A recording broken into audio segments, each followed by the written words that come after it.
Wes Craven created the very famous A Nightmare on Elm Street series in 1984 and put the production company, New Line Cinemas, on the map. With its success came sequels, the first of which was Freddy's Revenge, which was a box office smash but received mixed reviews from critics, but has since become a cult hit in the LGBTQ community due to homosexual over- and undertones involving the main character and his story throughout the film. Then, Craven returned to produce and co-write the third film, which was an even bigger hit, box office and reception-wise. Craven was done with the series at that point, but the series was still followed up with 3 more sequels that he wasn't involved with. He didn't like the declining aspect of the sequels, even the one he was involved with.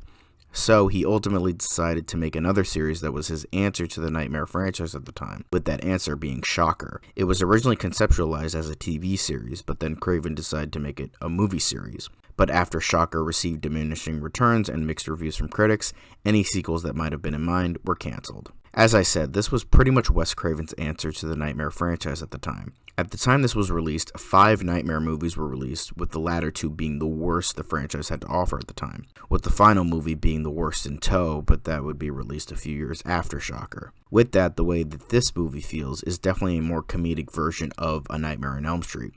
A lot of people kind of forget, but Freddy Krueger was at one point a scary villain. It wasn't until the sequels that he became a parody of himself. With Shocker, it's pretty much Craven ripping off his own film while inserting what the Nightmare movies were doing, but with a certain charm that many of the sequels lacked. A brutal horror movie, but with a fun villain and plenty of dark comedic moments. Dreams are a constant theme throughout the movie. The villain is a caricature, the main character and the villain have a connection, the significant other protagonist is killed, and so on and so forth. So it's no secret that it's discount Nightmare on Elm Street.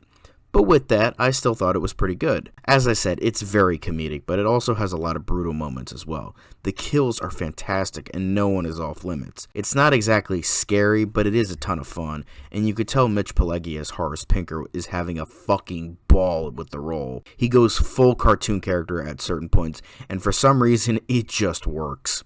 Peter Berg is a good enough lead, but his acting is sort of clumsy and wooden at points. The film is pretty cheesy and over the top, and the climax is batshit, yet makes no sense. But it's a fun time. Not the best from Craven's library, but I heavily enjoyed it for what it was.